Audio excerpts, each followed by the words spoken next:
아마 유산균의 기본 컨셉에 대해서는 다들 잘 알고 계실 거라 생각해요. 우리 몸에 이론균을 넣어줘서 장 내 세균들이 밸런스를 이루게 되면 장에 평화가 찾아와서 장이 건강해진다. 대충 이런 개념이죠. 자, 그러면 제가 질문 하나 해볼게요. 유산균을 먹으면 장이 건강해진다. 이 주장을 과학적으로 입증할 수 있을까요? 언뜻 생각하기엔 당연히 입증할 수 있을 것 같죠. 왜냐하면 유산균에는 이렇게나 무수히 많은 장점들, 이론 기능들이 있으니까요. 그런데 이 주장은 과학적으로 입증하기가 매우 어려운 주장입니다. 어릴 때 열심히 공부하면 서울대에 합격할 수 있다. 이 주장은 과학적으로 맞는지 입증을 시도해 볼 수 있습니다. 공부량에 따라 서울대 합격률이 달라지는지를 확인해 보면 될 테니까요. 그런데 어릴 때 열심히 공부하면 훌륭한 사람이 될 수 있다. 이 주장은 과학적으로 입증하기가 어렵습니다. 왜냐하면 훌륭한 사람의 관점이 저마다 다 다르기 때문이죠. 평생 법을 어기지 않은 사람, 기부를 하는 사람, 인류 대학에 들어간 사람, 자수성가한 사람, 누가 훌륭한 사람인가요? 사람마다 훌륭한 사람의 기준이 다 다르잖아요. 즉 훌륭한 사람의 의미가 상황에 따라서 바뀔 수 있는 거예요. 그래서 입증을 할 수가 없습니다. 이렇게 하나의 개별적인 구체적인 상황들에 대해서는 각각 입증을 시도해 볼 수 있지만 훌륭한 사람은 구체적인 상황이 아닌 추상적 상황을 표현하는 애매한 단어이기 때문이죠. 유산균을 먹으면 장이 건강해진다. 장이 건강한 게 무엇인가요? 마찬가지예요. 장 건강의 의미가 사람마다 관점이 다를 수 있습니다. A는 항상 소화도 잘 되고 쾌변을 합니다. 그런데 우연히 시행한 내시경에서 대장암 초기 소견이 발견됐죠. A는 건강한 건가요? B는 과민성 장 증후군으로 툭하면 배에 가스가 차고 설사를 자주 합니다. 그러나 대장암은 생긴 적이 없습니다. B는 건강한 건가요? C는 건강검진에서 암도 발견되지 않았고 늘 소화도 잘 되고 쾌변을 합니다. 그런데 지금 음식을 잘못 먹어서 탈이 난 상태이죠. C는 건강하지 않은 건가요?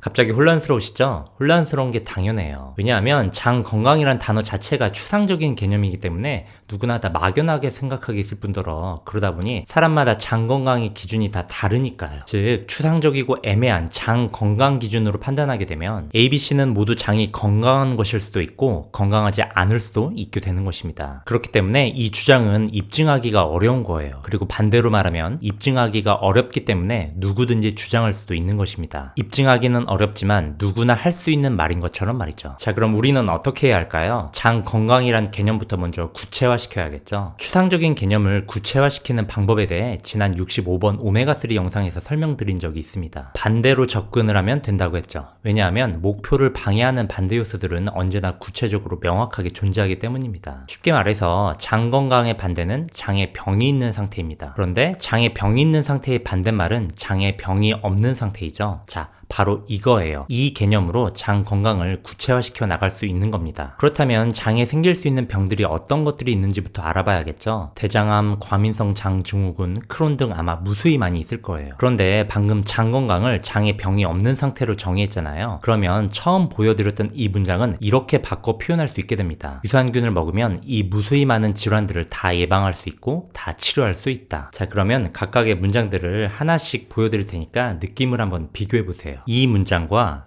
이 문장이 주는 느낌이 같나요? 완전 다르죠? 그런데 이 두 개의 주장은 사실 같은 말이에요. 그러나 다가오는 느낌은 하늘과 땅 차이죠. 왜냐? 하나는 구체적으로 표현되어 있는 반면 다른 하나는 추상적으로 표현되어 있기 때문입니다. 첫 번째 표현을 보면 유산균의 효과의 크기가 대략 머릿속으로 그려지죠. 구체적으로 표현되어 있으니까요. 그래서 어느 정도 판단이 섭니다. 그런데 두 번째 표현은 왠지 나를 이롭게 해줄 것 같은 느낌만을 줍니다. 그러나 효과의 크기가 구체적으로 그려지진 않아요. 추상적 표현이니까요. 그래서 판단이 서질 않습니다. 분별력을 잃게 만드니까요. 자, 저와 여러분은 분별력을 잃지 말고 이성적으로 판단을 해봐야겠죠?